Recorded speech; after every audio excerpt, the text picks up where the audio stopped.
Here in the Philippines, people seemingly come to accept the fact that electric wires and posts are part of a town or city's infrastructure.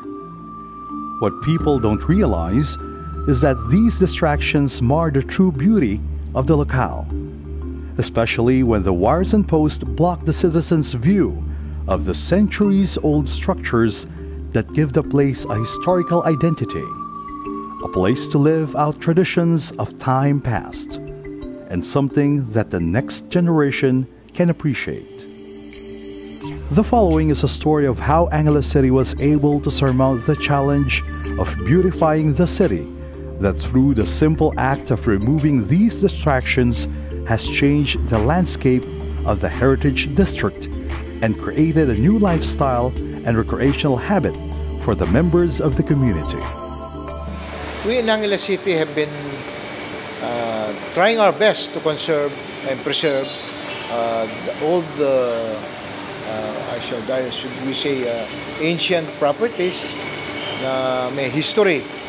Kagaya po ng aming museo, which used to be a munisipyo, and our church, which is more than 200 years old, and the old Pamintuan Mansion, na ngayon po ay kinonvert po into a National Museum of Social History. At palagay ko naman po, in order to build new ones, you don't have to destroy the old ones. There was a budget for landscaping, and I saw that an opportunity to start the design because sabi ko naman sa sarili ko, kailangan naman sana yung landscaping pupunta sa tamang proseso, yung dapat planned lahat. So in that in mind, I made a plan with all the ingredients nga ditong city natin. Meron tayong cathedral, meron tayong museo, meron tayong Pamintuan Museum, and then and they're all near each other. So, and isa na lang ang kulang wala tayong park. In our experience, the construction of new buildings, structures, and edifices are part of the progress and developments that are happening in our localities, even in heritage districts. Alongside these constructions will be the installation of cable, electrical, and communication wires, which, if not checked and monitored, will just increase in proportion, and they will only be noticed when they start to block the view of the heritage building, making these distractions accepted or tolerated. Through the leadership of the mayor, though, these distractions were now in focus, and they decided that it was time to make them disappear. Well, first, yung sa design,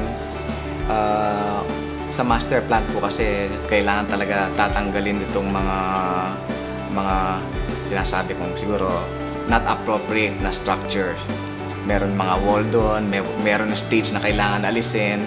Kasi ang hinahanap natin na park, yung open. We want to create something that's open. Actually, medyo we are also being influenced kasi kami po ni Mayor talagang nag-research kami. Bali, we should always treat the facade of the church as sacred. No?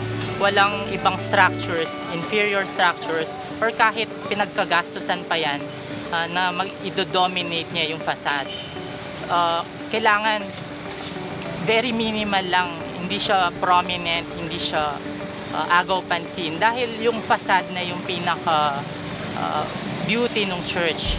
In order to really prepare the future foundation of the city, kinakailangan po malaman mo yung nakaraan. Ang pagpapaalala na tayo po ay merong pinanggalingan, meron pong makasaysayang istorya ang aming syudad. So, kinakailangan po i-preserve natin. Dati may mga spaghetti wires ka na hindi na natin pansin through the years. Bigla na lang dumami ng dumami. Tapos hindi na natin pansin na maganda pala yung church. So noon pa man maganda na siya. No? It is a very imposing structure. Napakaganda niya.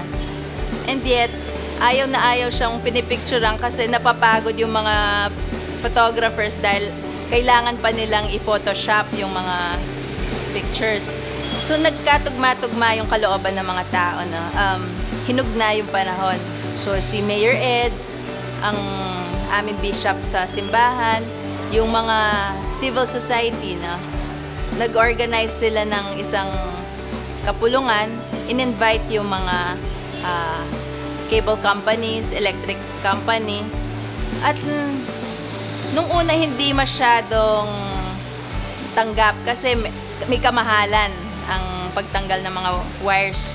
Pero may nag-step up. Nalaman ko po, from 70 to 80% itong nakikita nating mga wires dyan sa mga daan, sa mga poste, hindi na umaandar. Ngayon, hindi na umaandar, nadadagdagan pa ng iba, lalong bumibigat po yung poste at sa mga wires, ano? Kikita nyo talagang bumabagsak. Ngayon, sabi ko, bawasan natin. Nung una, gusto ko lang po bawasan eh. Pero nung nag-usap po kami ng may-ari ng Angeles Electric, mga Nepomuceno, tinanong ko, pwede ba kung i-relocate natin yung mga wires ninyo?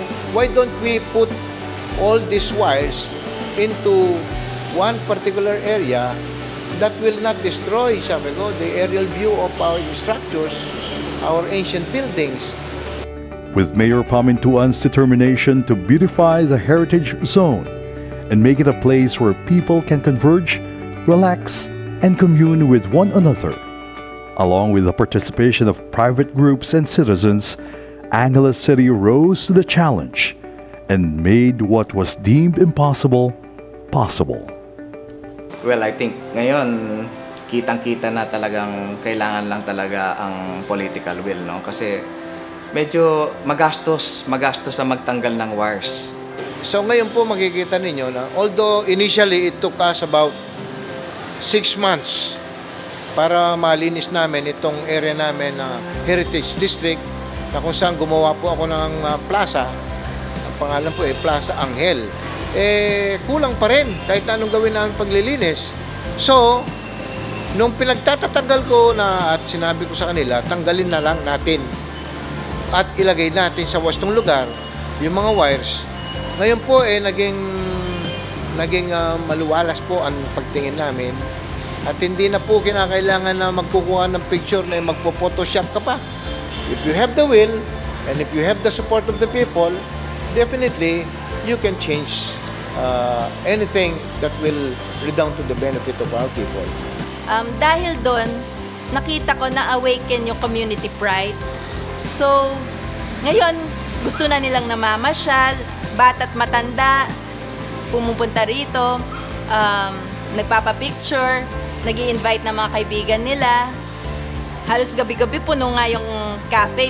Nagbukas na rin kami ng cafe dito sa may museo. So, mga tao, dumarating pumupunta sa museum. Can you imagine that? Instead na pupunta sila sa mga mall, dito na sila pumupunta. So, if you have political will to change the scenery or to change something that will do good for our people, just do it. So, dito sa Angeles, nakita namin yung magandang formula na dapat gamitin ng lahat ng LGU. Number 1, political will. Pangalawa, magandang pakikipag-ugnayan sa komunidad. At number 3, yung seryoso dapat sa ginagawa, yung may passion, hindi lang drawing. Pag tinutuhanan, sasabay na yung lahat ng yung buong komunidad. Ang pinaka-ingredient ma-share ko is that continue planning, hindi po kailangan humihinto, at lahat po na sana kahit na mga private individuals in your own little way na makapag-pitch in kayo. Kasi para sa amin, kailangan pumasok lahat ng mga tao sa museum. So parang simbolo na rin yon na we are welcoming everybody to participate, to share what they have, their talents, their time, para mapaganda ang buong syudad.